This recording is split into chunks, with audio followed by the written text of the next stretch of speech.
आज की वीडियो में हम धान की फसल में कल्ले कम आने के 5 मुख्य कारण और इसके समाधान आपको बताएंगे। अगर आप ये पांचों बातों का ध्यान देते हैं तो निश्चित ही आप ज़्यादा से ज़्यादा कल्ले ले पाएंगे। तो ज़्यादा टाइम नहीं लेते हैं, बहुत ही कम समय में पूरी जानकारी देने का प्रयास करते हैं। किसान साथियों, सबसे बड़ा कारण होता है, पहला कारण जो है समय। समय से मतलब है, समय से सब कुछ नहीं करेंगे तो कुछ भी अच्छे से नहीं होगा। मतलब अगर आप समय से रोपाई नहीं करेंगे तो भी कल्ले कम आएंगे, उत्पादन कम मिलेगा। समय से खाद नहीं डालेंगे तो भी उत्पादन कम मिलेगा। समय से सिंचाई नहीं करेंगे तो भी नुकसान। समय से खाद, समय से कीटनाशक, सब चीज़ें आपको टाइम टू टाइम देखना है और डालना है, जिससे उसका लाभ आपको ज़्यादा मिले। तो समय का आपको ध्यान देना है। दूसरा सबसे बड़ा कारण होता है, मतलब बहुत सारी चीज़ें समय से करना होता है। दूसरे कारण के बारे में जानें तो फास्फोरस की कमी एक मुख्य वजह होती है पौधे में कल्ले के कम होने की। किसान साथियों, फास्फोरस की कमी दो तरह से हो सकती है।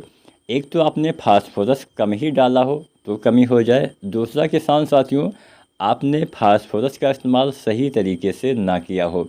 तो फास्फोरस की कुल मात्रा अगर हम जानें तो 30 से 40 किलो पर एकड़ के हिसाब से डालना है। और अधिक देर से तैयार होने वाली वैरायटी में आप 45 किलो तक भी फास्फोरस जो है मतलब डीएपी डाल सकते हैं। सॉरी, डीएपी के इस्तेमाल से ही फास्फोरस की पूर्ति होगी।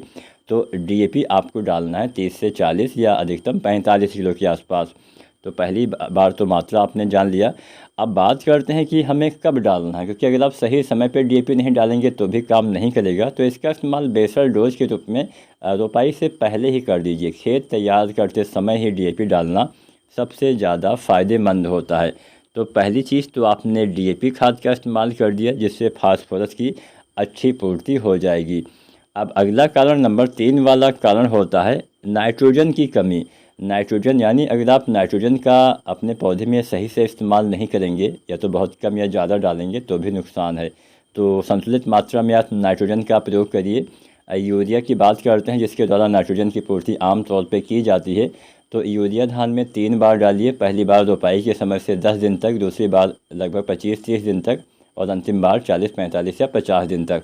तो रोपाई के समय अगर आप डीएपी खाद का ही इस्तेमाल करते हैं तो पहली यूरिया आपको रोपाई के समय नहीं डालनी है। पहली यूरिया रोपाई के बाद 1 सप्ताह से 10 दिन तक 15 से 20 किलो डालिए पर एकड़ के हिसाब से। दूसरी यूरिया आप डालिए 25-30 दिन पे लगभग 30 से 40 किलो। और अंतिम यूरिया आप डालिए 40 से 50 दिन के भीतर लगभग 30 से 40 किलो। तो इतनी मात्रा पर एकड़ के हिसाब से किसान साथियों पर्याप्त रहने वाली है। वहीं अगर आप सिंगल सुपर फास्फेट रोपाई के समय डालते हैं तो पहली यूरिया भी आपको 30 से 40 किलो रोपाई के समय या 1 सप्ताह तक। कोशिश करिए आधी मात्रा आप रोपाई के समय कुछ मात्रा डाल दीजिए, 10-15 किलो, ताकि शुरुआत में भी नाइट्रोजन की कमी ना रहे। तो मान लीजिए 15-20 किलो रोपाई के समय डाल दीजिए, 15-20 किलो एसएसपी के साथ की मात्रा हम बता रहे हैं। तो 15-20 किलो रोपाई के समय, 15-20 किलो 1 सप्ताह से 10 दिन, उसके बाद 30-40 किलो 25-30 दिन पे, और 30-40 किलो 40 से 50 दिन पे। यानी एसएसपी के साथ आप यूरिया 4 बार डालिए तो उसकी उपलब्धता काफ़ी ज़्यादा हो जाएगी। चौथा कारण होता है जिंक की कमी। जिंक की पूर्ति कैसे करें? जिंक की पूर्ति आप स्प्रे विधि से करें। मिट्टी में आप जिंक डालिए ही मत, क्योंकि मिट्टी में जिंक डालने पे बहुत सारी सावधानियां बरतनी होती है। फास्फोरस के साथ ना डालें, रोपाई के समय नहीं डाल सकते हैं। मिट्टी का पीएच ज़्यादा हुआ तो काम नहीं करेगा। बहुत सारे ऐसे रीजन होते हैं। तो जिंक आप स्प्रे विधि से प्रयोग करिए। 33% वाला जिंक 700 ग्राम या 21% वाला जिंक लगभग 1 किलो आप लीजिए। साथ दोनों में से कोई एक जिंक साथ में आपको लेना है। यूरिया 2 किलो या 3 किलो, या यूरिया नहीं लेना चाहते हैं तो बुझे हुए चूने का पानी लीजिए और आप स्प्रे कर दीजिए। या चिलेटेड वाले जिंक आप ले सकते हैं जो 12% में आती है, लगभग 100 ग्राम या 120 ग्राम तक। इसका भी आप स्प्रे कर देंगे तो आप जिंक की पूर्ति कर पाएंगे। जिंक आपको अगर आप स्प्रे करते हैं तो 3 बार डालना पड़ेगा।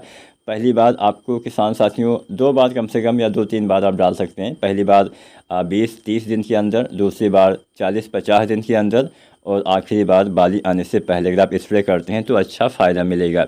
पांचवा कारण होता है माइक्रोन्यूट्रेंट्स की कमी। तो माइक्रोन्यूट्रेंट्स की पूर्ति के लिए आप बहुत सारी खादें आती हैं, आप सागरिका वगैरह भी डाल सकते हैं, या फिर कोई दूसरी खाद जो आपको अच्छा लगे उसका प्रयोग कर सकते हैं। अगर आप सागरिका डालते हैं तो सागरिका दानेदार जो आता है, रोपाई के समय आपको डालना होता है, या 1 सप्ताह 10 दिन तक लगभग 8 से 10 किलो। या सागरिका लिक्विड का आप स्प्रे भी कर सकते हैं। 250 ml से 500 ml तक सागरिका लिक्विड आपको 2-3 बार डालना है। 20-25 दिन पे डालिए और फिर आप डालिए 40-50 दिन पे और फिर डालिए बालियाँ आने से पहले। हर बार इतनी ही मात्रा में डालेंगे तो अच्छा लाभ मिलेगा। धन्यवाद।